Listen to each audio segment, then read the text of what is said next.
Hi, my name is Dylan and today I'm going to show you how to do a simple shine that you can do at home.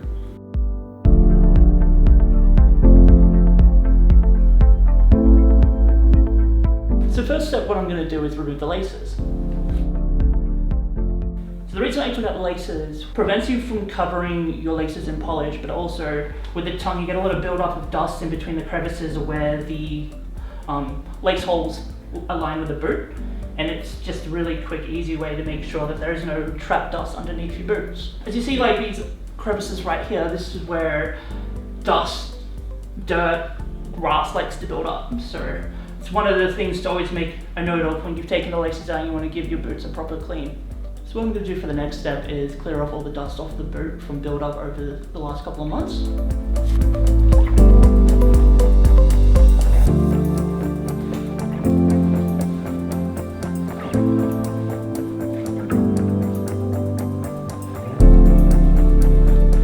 So next step, I'm going to use some water and some saddle soap to help clean the boot fully.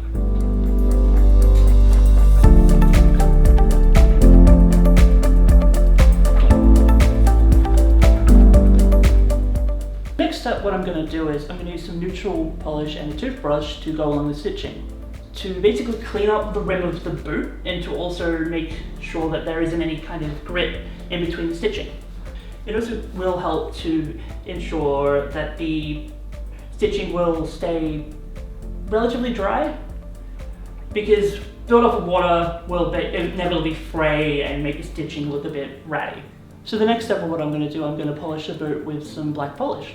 When polishing, I use a circular motion because I find that it's a lot easier to control as you go around the boot, and it also gets a lot more even coverage. I pull the back of the tag here to help stretch the boot out. That way you don't have any kind of sagging on the back of the boot.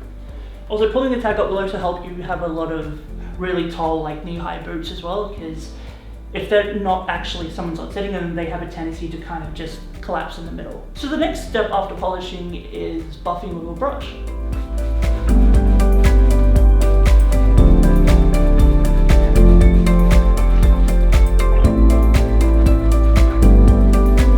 When buffing, what you want to make sure is that you go across the boot very lightly. So you want to go more like this and in a fast motion. If you were to go too slow and too rough like this, you will basically start stripping away the polish and all the hard work that you've done.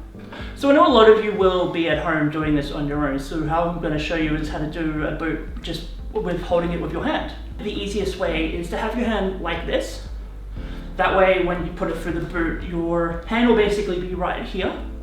And that way you've basically got perfect coverage and it's not going to rock on you. Because if you were to do a fist and you start buffering or polishing, you're going to just rock and roll. So always make sure that your hand is basically coming up to here and you've basically got full proper coverage. Next, then just grab your brush. And then this doesn't have to be quick, just take your time and just go on here. And it's also a lot easier to get around the back as well with that perfect control as you've got your hand inside the boot. Especially when you want to just swap it off. And then when you want to do the tongue, just take your hand up slightly like that, just to hold it up, and just go like this. So for the next step, what I normally like to do is put an extra layer of polish, just to add an extra layer of shine onto the boot.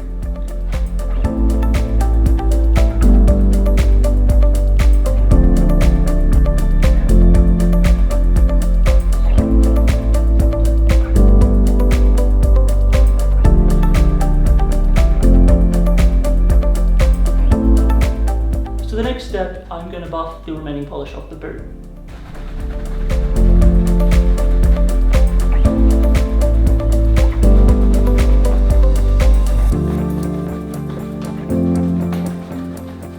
So basically, after I buffed it, I had a bit of breath to help the heat from my breath to actually help smooth out the polish, especially in the toe cap.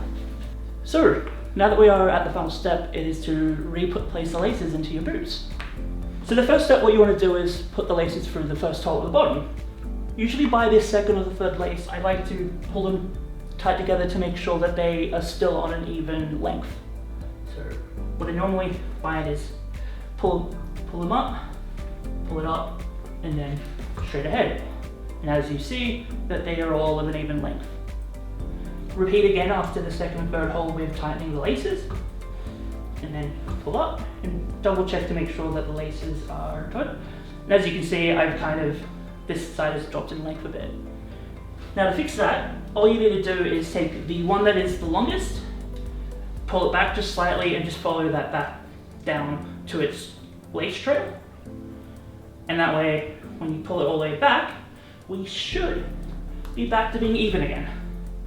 Now as I'm halfway up, what is really good to make note of is that the tongue is sitting straight inside the boot. That way that when you finally do close up the boot, your tongue isn't sitting on an angle and your sock is showing. The good thing about pulling up your laces, especially after you've finished, is that that'll give you a bit more length to finally tie up your laces at the top. If you are sitting with laces that are longer than your actual boot, what you can do is, and I'll just show you as a bit of a test, is wrap them around and then go back again and then do the knot. Obviously, I'm sitting with something that is basically just designed for this boot. Now, I'm just going to do a simple double knot today. Now again, just make sure that everything's sitting dandy.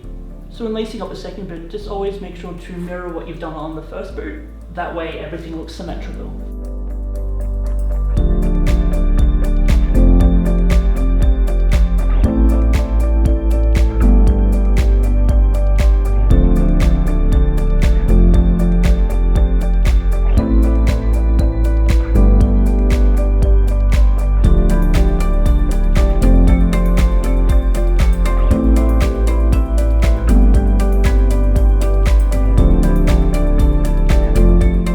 Thank you for watching my tutorial on how to do a shine at home. If you would like to see more content, please follow the Eagle Leather YouTube page, and don't forget to like and subscribe.